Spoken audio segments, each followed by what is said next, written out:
하나님께서 우리에게 주시는 말씀은 요한복음 4장 15절부터 18절까지의 말씀입니다.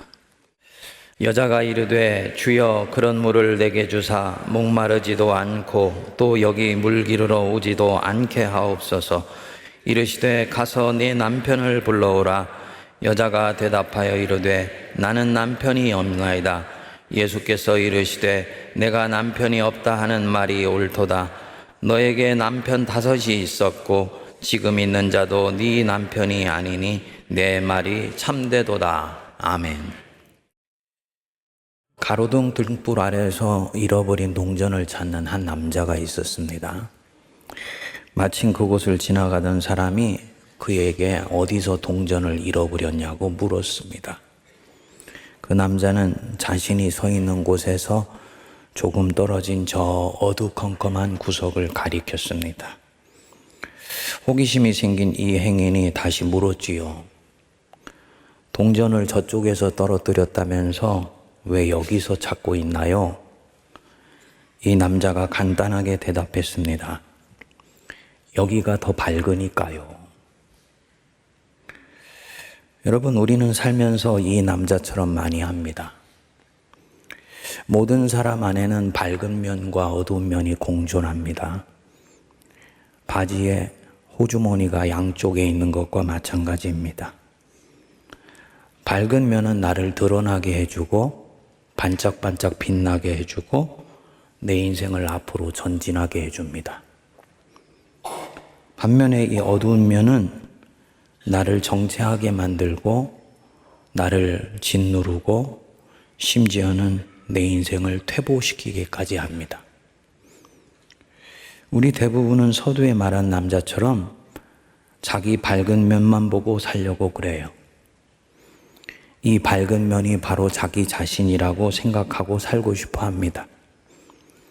그래야 내가 기분이 좋고 행복한 생각이 들거든요. 반면에 내 안에 있는 어두운 부분은 할 수 있으면 가리고 싶어 하고 숨기고 싶어 합니다. 분명히 보고 있으면서도 고개를 돌리고 싶어 합니다. 계속 그거 쳐다보고 있으면 힘드니까. 그래서 아까 그 사람처럼 어둠 속에서 동전을 잃어버렸는데 그거 찾겠다고 밝은 데서 동전을 찾는 겁니다. 어둠을 직면하고 싶지 않은 것입니다. 어떤 사람이 배가 고파 굶주려 죽어가고 있는 아이를 보면서 호주머니를 쑤셔 넣어봤더니 자기 호주머니에 10,000원밖에 없다는 것을 알고 그냥 지나갑니다. 그것 저 아이한테 주면 오늘 저녁에 내가 먹을 것이 없다는 걸 알기 때문이에요. 나는 분명히 굶어있는 저 아이를 사랑하기보다 내 생존을 그때 선택했습니다. 나는 오늘 사랑이 없었던 것이지요. 그리고 이게 솔직한 내 자신입니다. 그런데 스스로에게 위로하며 말합니다. 어차피 오늘 저 아이 한 끼 해결해 준다고 저 아이의 굶주림 문제가 해결되는 것은 아니다. 내가 나를 이렇게 해서 속이는 겁니다. 그래야 살아갈 수 있을 것 같으니까. 여러분, 정말 내 영혼의 이 어둠이 해결되지 않고 내가 행복할 수 있을까요? 그것이 내 안에 있는 죄악이건 아니면 스스로 짓는 악마성이 있는 내 본성이건 다른 사람의 죄악에 의해서 내가 받은 상처 때문에 내가 끙끙 앓고 있는 것이건 정말 이런 문제가 해결되지 않고 내가 행복할 수 있을까요? 요한복음은 절대로 그럴 수 없다고 봐요. 왜냐? 바로 그 내 안에 있는 어둠이 내 목을 조이고 있고 내 생명을 질식시키고 있다고 보기 때문입니다. 요한복음은 죄사함이 목적이 아닙니다. 죄사함 받아서 이제 하나님의 심판에서 면제받고 이제 이 땅 편안하게 살다가 죽어서 천국 가는 거, 그것이 생명이라고 보지 않아요. 죄사함은 생명의 시작이고 입구이지 죄사함이 목적이 아니에요.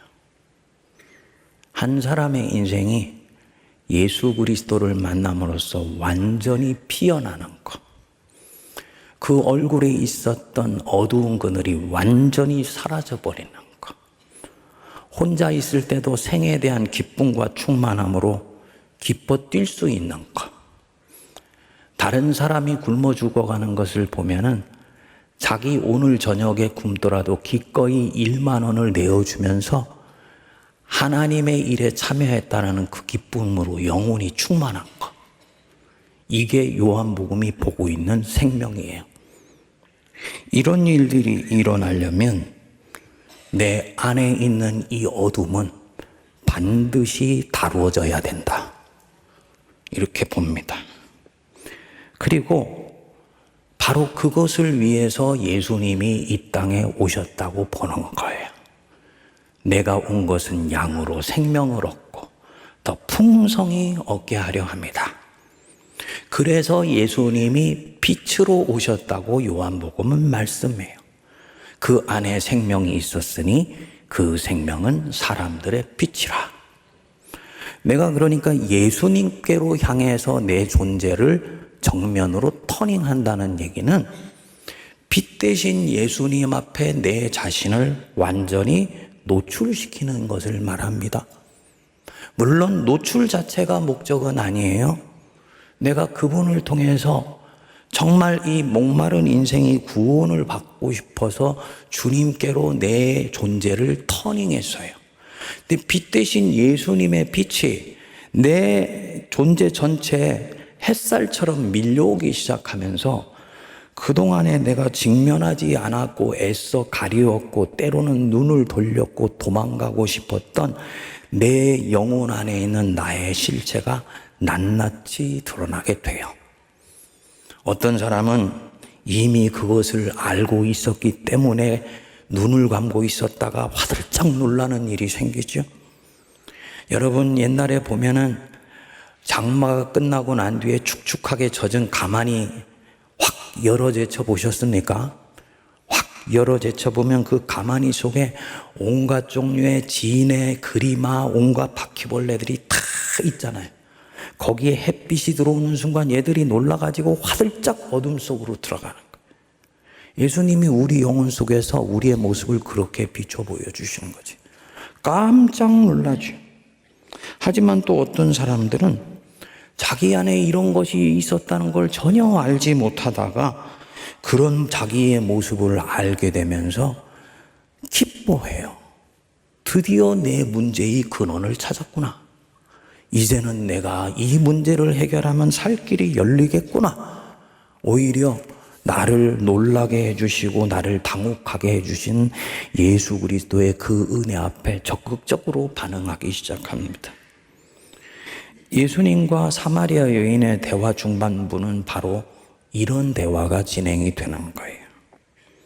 생수 얘기가 영생하는 물 얘기로 전환되더니 갑자기 예수님이 여자에게 말씀하십니다. 16절에 보시면 이르시되 가서 네 남편을 불러와라. 표면적인 대화의 흐름으로 보면 너무 뜬금없는 말씀입니다. 하지만 영적인 맥을 쫓아가 보면 뜬금없는 말씀이 아니에요. 이것은 논리의 귀결입니다. 요한복음에 나오는 예수님과 모든 사람과의 대화는 이 자체가 흐르는 물과 같은 생명이에요. 물에 표층수가 있고 심층수가 있죠. 마찬가지로 이 요한복음에 나오는 대화는 표층의 대화가 있고 심층의 대화가 있어요. 우리는 표층수를 보면서 그 물의 흐름이나 세기를 가늠하려고 합니다만 사실 이 표층수의 세기와 방향을 정하는 것은 심층에 흐르는 물이라고 얘기를 합니다. 요한복음에 나오는 모든 대화도 그렇습니다. 표면적인 대화가 있지만 그 안에는 영적인 흐름을 따라 진행되는 심층의 대화가 있어요. 이게 더욱더 중요합니다. 여자는 그냥 이 표면적인 대화를 쫓아가는데 예수님은 심층의 대화를 이끌어 가시면서 한 번씩 대화를 다른 방향으로 틀어 가시는 거예요. 독자인 우리는 예수님이 이때 내게 말씀하고 계시다라는 것 믿고 그분 손에 이끌려서 더 깊은 대화 속으로 들어가야 되는 거지요. 가서 네 남편을 불러와라. 여자에게 해당되는 말씀만이 아니고 지금 주님이 내게 말씀하시고 있다고 받아들이는 거예요. 어쨌든 이 여자는 자신이 목마른 인생이었는데 영생수 주겠다고 하니까 예수님께 바짝 다가갔습니다. 자신이 정말 목마른 인생이었는데 주님이 그 영생하는 말 주시겠다고 하니까 정직하게 자기 마음을 오픈한 것이지요. 하나님은 이런 기질을 굉장히 좋아하세요. 왜 에서를 버리시고 야곱을 택했냐? 못되기로는 야곱이 훨씬 못됐는데 왜 결국은 하나님이 야곱을 당신의 직계 장자권을 가진 자로 승계시키냐? 야곱은 정말 좋은 것이 있으면 모양새 따지지 않고 그것 갖겠다고 달려들어요. 이 여자가 바로 그런 기질이에요. 자기 생명과 직결된 그 무엇이 나타난 것 같으면 자기 체면 따지지 않아요. 모양 따지지 않아요. 본질 안으로 자기를 밀어넣어 버립니다. 이 여자가 가진 가장 큰 장점입니다. 그래서 이 여자는 자기 영혼의 음성에 매우 정직해요. 거기에 자기를 살리는 음성이 들려오면 숨지 않습니다. 모른 척하지 않습니다. 자기를 속이지 않습니다. 아주 민감하고 솔직하게 반응합니다. 그래서 결국은 천국을 자기 것으로 가져가는 것입니다. 그런데 예수님이 또 화제를 돌리신 겁니다. 이르시되 네 남편을 불러오라. 전환이 아니라고 했지요. 예수님이 지금 이 여자의 인생의 뇌관 문제를 건드리고 계신 거예요. 생각해 보십시오. 한 여자가 결혼을 했는데 이혼을 했다. 이 당시는 철저한 가부장 중심 사회이기 때문에 여자가 이혼을 선택할 권리가 없었어요. 당연히 이혼을 당했을 것입니다. 그리고 다시 결혼을 해요. 그런데 또다시 이혼을 당했어요. 이 정도 되면 남자가 지긋지긋해서라도 다시 결혼하겠다는 생각을 안 하는 게 정상이에요. 그런데 이 여자는 또다시 남자를 찾아 나섭니다. 밤에 자기 옆에 누군가가 없으면 옆구리가 시려서 잠을 이룰 수가 없는 가련한 인생인 거지요. 그렇게 하기를 2번을 더해서요. 이렇게 5 남자에게 거절을 당하고 지금은 아예 결혼도 하지 않고 다른 남자와 몸을 섞어서 살아요. 동네 사람들은 불결한 여자라고 온갖 손가락질을 다 했을 것이고 자기도 그런 눈빛 마주치는 게 싫어요. 그러니까 이 따가운 시선이 싫어서 오늘도 물 기르러 오는데 사람들이 물 기르러 오지 않는 그 광야의 따가운 시간 6시 우리로 치면 정오 대낮입니다. 그 시간에 살짝 물 기르러 온 겁니다. 우물가에 지쳐서 앉아 계셨던 예수님이 이 여자의 얼굴을 보니 심히 지쳐있는 인생을 살아가는 사람이요. 살아보지 않는 이 시간에 물 기르러 온 것을 보고 이 여자의 인생의 단면을 꿰뚫어 보시게 된 것이지요. 여자의 삶이 도덕적으로 정당한 것 아닙니다. 하지만 이 사람한테는 이렇게 살아갈 수밖에 없는 그 무엇인가가 그 사람 안에 있는 것이다. 성장하면서 받은 상처로 인해서 누군가와 정상적 인간관계를 맺고 사는 것이 힘들다든지 어려서 어떤 분리공포증 같은 것들을 겪어서 혼자 있을 수가 없게 되었다든지 그래서 늘 누군가에게 매달리고 이로 인해서 남편은 이런 여자를 보면서 매력이 떨어지고 정이 떨어지고 그래서 헤어져서 상처는 더 커지고 나중에는 이 일이 반복되면서 이게 해결되지 않은 한의 응어리가 돼버린 그 뭔가가 이 여자 안에 있는 거예요. 정말 불쌍한 여자이지요. 그러니까 이 여자한테 남편이라는 이 단어는 그냥 남편이 아닙니다. 자기 인생의 가장 아픈 부분이에요. 이 여자의 상처받은 인생을 상징하는 단어가 이 남편이라는 단어입니다. 네 남편을 불러와라. 예수님이 이 여자를 괴롭혀왔던 문제의 한복판으로 치고 들어가시는 거예요. 이 여자에게 생명을 주시고 싶어서 가리고 덮고 잊어오고 외면해왔던 바로 그 문제를 끄집어내시는 거예요.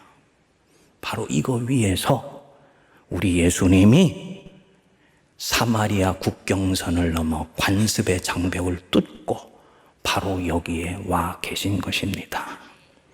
그리고 이 여자로 하여금 기억 저편이 있을 수도 있는 이 문제를 이제 다루어 가시는 것이죠.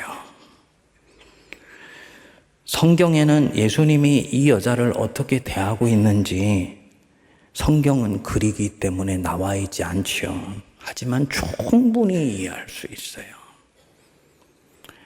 여인이 볼 때 이 낯선 사내는 너무너무나 신뢰할 만한 사람인 것 같아요. 유대인 남자에게서 이때까지 자기를 이렇게 따뜻하고 온화하면서 포용하는 눈빛으로 바라봐주는 사람은 한 번도 만난 적이 없어요. 자기에게 말을 걸어주는데 그 말 속에 나를 정죄하거나 판단하는 말이 하나도 들어있지 않아요. 그 깊은 눈빛이 내 영혼 깊숙한 곳에 숨겨왔던 모든 것을 다 알고 있는 것 같은데 이게 정말 놀랍거나 두렵거나 무섭지 않아요. 나를 찌르고 상하려고 이 말하지 않는다는 걸 알기 때문이에요. 가서 네 남편을 불러와라. 여러분, 서두에 말씀드린 대로 우리는 다 문제가 있습니다. 저도 문제가 있고 여러분들도 아직 해결하지 못한 문제가 있어요. 인정하고 싶지 않으시겠지만 사실이에요. 이 여자와 다른 문제일 수는 있지만 문제 없는 사람은 단 한 사람도 없습니다. 목사가 신방을 해보면 압니다. 저분은 정말 아무 문제도 고민도 없는 분일 거야 하고 신방을 해보면 집집마다 다 사정이 있고 내면에 다 씨름하는 문제들이 있어요. 옛날에 유일하게 문제가 없는 한 가정이 있었습니다. 사회적으로 성공을 했고 경제적으로도 넉넉하고 학벌의 교양도 갖춘 장로님 가정이었습니다. 신앙생활도 너무너무나 반듯하게 하는 분이었기 때문에 장로로 피택이 되었겠죠. 신방을 했더니 목사님 저희들은 큰 다른 문제는 없고요. 그저 자녀손들 잘 되면 좋겠습니다 하고 기도 제목 나누는데 이분들은 정말 축복받은 가정이구나 하는 생각이 들었습니다. 그런데 기회가 되어서 이분의 자녀 집을 신방하게 되었는데 정말 이때까지 누구에게도 오픈하지 않았던 내면 사정을 듣게 됐어요. 결혼하기 전까지 아버지 때문에 너무너무 힘들었다는 겁니다. 아버지가 너무나 모든 것들을 완벽하게 하도록 강압을 하여서 힘들었다는 거죠. 이것 때문에 신앙에 대해서도 한때 심각한 회의를 갖게 되었는데 정말 하나님의 은혜로 예수님을 다시 만났다는 거예요. 제가 이 얘기를 들으면서 아뿔싸 했습니다. 그 장로님은 자기의 어두운 부분을 모르고 있는데 이런 마음이 들었기 때문이에요. 아마도 솔직히 말하면 모르기보다는 직면하여서 다루려고 하지 않았기 때문이겠죠. 이것 또한 인간의 본성이니까 인간은 자기 아픈 부분은 할 수 있으면 피하고 싶어 하니까 만지면 너무 아프니까 자기 어두운 부분은 눈을 돌리고 싶어 해요. 그 어두운 부분 들여다보고 있으면 괜히 우울해지고 또 내가 나쁜 사람처럼 보이기도 하고 그래서 기분이 좋지 않은 겁니다. 지금 뭐 하고 있는 겁니까? 자기를 속이고 있는 거예요. 여러분 불편하실 수도 있습니다만 성도가 설교를 잘 듣다가 갑자기 눈을 감는 성도들이 있어요. 저는 알아요. 그는 지금 졸고 있는 것이 아니라 안 들으려고 하고 있다. 왜 안 들으려고 할까요? 저 설교가 뭔가 나에게 찌르고 들어오는 것처럼 느낀 거예요. 그거를 의도적으로 그 사람에게 설교하는 경우는 대단히 드물어요. 주일날 6,000명의 성도가 설교를 듣고 있는데 그렇게 하는 것은 불가능합니다. 누가 하시겠습니까? 성령님이 지금 설교자를 통해서 나에게 불편한 얘기를 하고 있는 겁니다. 내 약점을 성령께서 지금 다루시기 시작하는 거예요. 정말 내가 내 인생을 사랑한다? 나는 생명을 얻고 또 풍성히 얻기를 원한다? 나의 어두운 부분들을 하나님 안에서 다루어내서 내 영혼의 통합적으로 밝은 빛만이 역사되기를 원한다 한다면은 그는 오히려 그 순간에 화들짝 깨어나서 자기를 불편하게 하는 바로 그 말과 문장을 치열하게 붙들고 자기 영혼의 깊숙한 곳으로 내면 여행을 들어갈 것입니다. 그런데 10명의 9명은 그렇게 하지 않아요. 불편하니까. 그냥 이대로 좋다고 생각하고 살려고 하는 거예요. 안타깝게도요, 한국 교회가 이 부분들에 대해서 방조하게 돼요. 죄사함만 강조해요. 주일날도 반복해서 교회 와서 죄사함만 강조해요. 그리고 죄사함 받았으니까 성도들한테 세상에 나가서 그리스도인답게 살라고 명령해요. 제가 보니까요, 성도들 나가서 뻥뻥 나가 떨어집니다. 왜냐? 그렇게 살 수 있는 내 안에 내적 근육이 형성되지 않은 거예요. 내 의지는 선을 행하고자 하지만 내 안에 있는 그릇된 열망이 나를 엉뚱한 대로 붙잡아 매는 것을 나는 수시로 경험해. 교회는 이 부분들을 다뤄주지도 않고 이 부분들을 직면하게 해주지도 않고 이 부분들을 자유롭게 오픈할 수 있도록 공간을 열어주지도 않아요. 그러니까 나는 점점 내 표면에 보이는 모습과 내 영혼의 진실 사이에 엄청난 간극이 생길 수밖에 없는 거죠. 교회가 그러니까 바리새인들의 집단이 되는 경우가 얼마나 많은지 모릅니다. 예수님은 이거 싫어하세요. 그거는 네가 생명을 얻는 일이 아니야. 이 여자가 이날 자기 인생에 가장 아프고 상처 많은 이 영역들 패스하고 그냥 예수님 구주로 영접하고 끝났을 수 있어요. 하지만 어떻게 됩니까?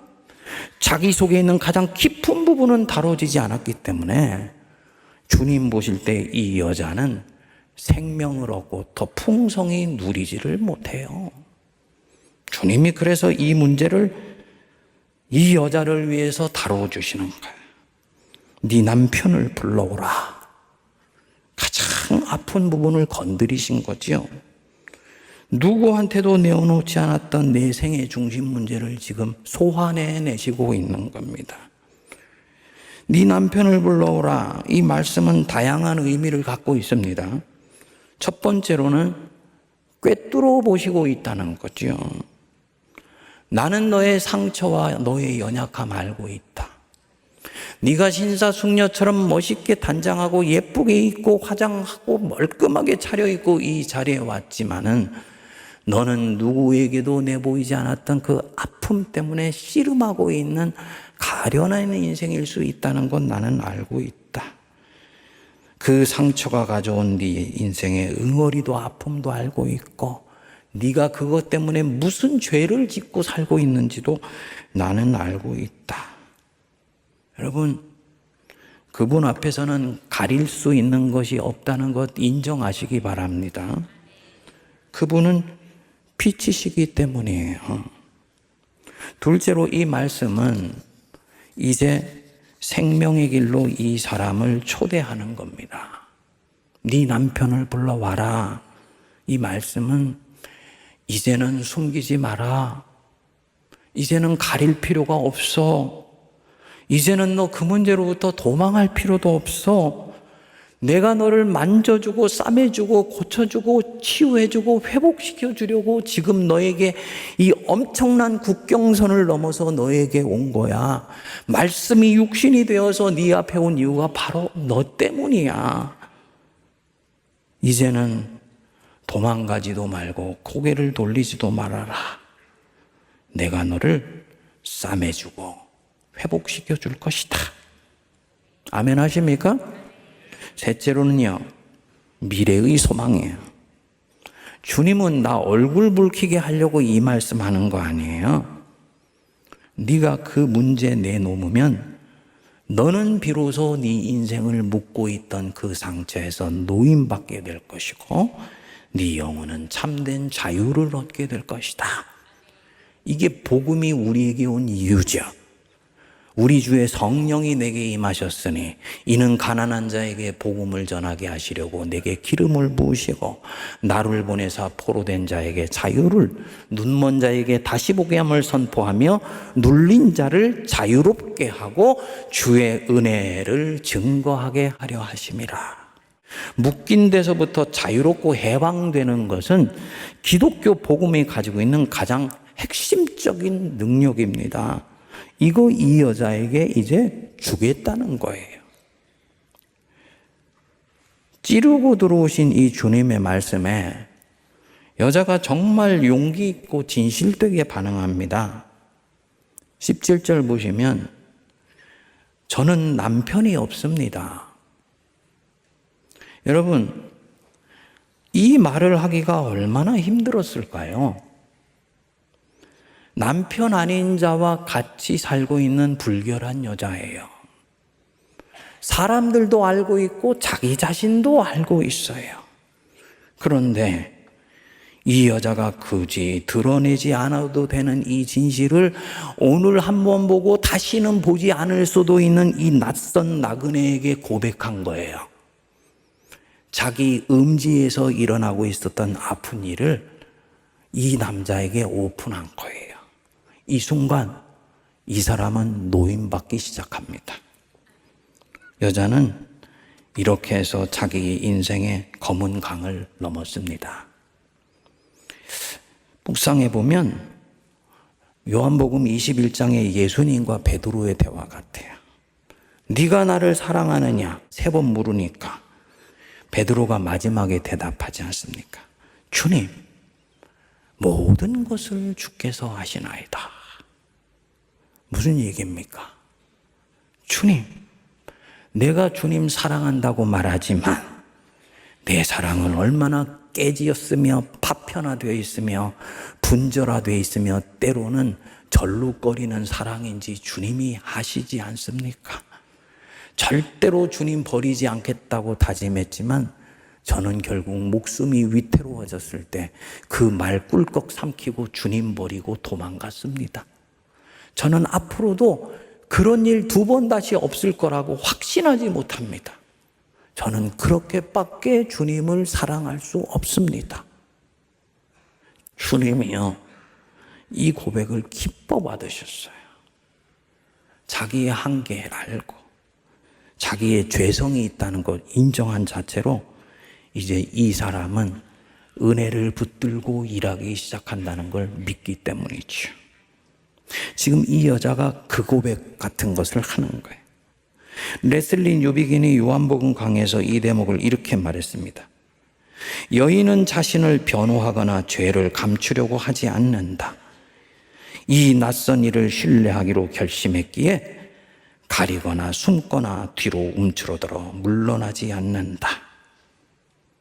이렇게 해서 어둠 속에 살면서도 어둠에 동화되어 버려서 그게 어둠인지도 모르고 살았던 이 여자가 빛으로 나오게 되지요. 숨이 막혀서 가슴이 답답했던 여자가 난생 처음으로 숨통이 트인 인생을 살기 시작했겠지요. 자유와 해방을 얻어서 기뻐 뛰는 인생으로 전진해 나가는 겁니다. 사랑하는 여러분, 오늘 주님이 여러분들에게 동일한 초대를 하신다고 저는 봅니다. 네 남편, 너를 괴롭히고 너를 아프게 했던 네 인생의 문제, 네 과거의 그 아프고 쓰라린 기억들, 그거 너 다뤘냐? 네가 가지고 있는 그 죄성, 정말 심각하게 나 예수 그리스도 앞에 와서 다루어 본 적이 있냐? 계속 이때까지 보면서도 외면하고 정당화시키고 이것 잊어보려고 바깥에 있는 이슈 나타나면 그리로 달려가고, 그래서 내 영혼의 본질적인 문제를 외면하지 않았냐? 주님이 우리에게 도전하신다고 봅니다. 네 남편을 내게 불러와라. 네 문제 그거 불러서 내게로 가져와라. 그리고 나와 이제부터 그거 다루어 나가자. 예수님요, 영혼의 의사이세요. 탁월한 외과 의사이세요. 예리한 성령의 수술칼을 드시고 독수리 같은 눈을 갖고, 외과 의사의 자질이라 그러잖아요. 그렇죠?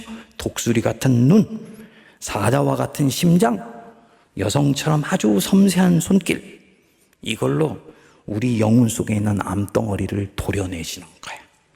깨끗하게 갈무리하시고 아름답게 싸매어 주셔서 뚜벅뚜벅 걸어다니는 생명이 되는 사람 만들어 주실 수 있는 줄 믿습니다. 수고하고 무거운 짐자들아 다 내게로 와라.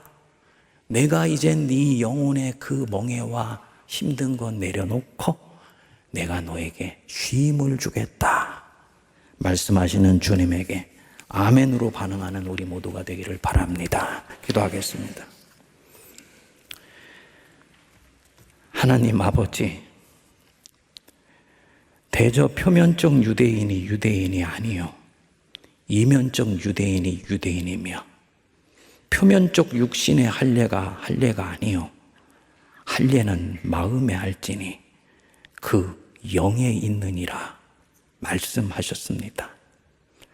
끊임없이 겉만 보며 내달려가고 도덕적인 행위만 끊임없이 주목하며 그 행위가 나오는 내 영혼의 동기는 들여다보려고 하지도 않는 우리를 불쌍히 여겨 주시옵소서. 세상의 악이 나에게 가져다 준 온갖 상처와 아픔의 덩어리에 질식되어 나도 원치 않는 내 인생을 살아가는 자신을 보며 답답해하며 속상해하지 않게 하시고, 이제는 네 남편을 불러오라고 내 인생 저편, 기억의 저편의 아픈 부분까지 만져주시려고 찾아오시는 우리 예수님께 달려나오게 하시고, 주여 여기에 있나이다 주님 앞에 내보이게 하시며, 우리 주님의 아름다운 영혼의 수술칼로 깨끗이 수술되어 온전한 새 사람으로 생명을 누리게 하여 주시옵소서. 예수님 이름으로 기도하옵나이다. 아멘.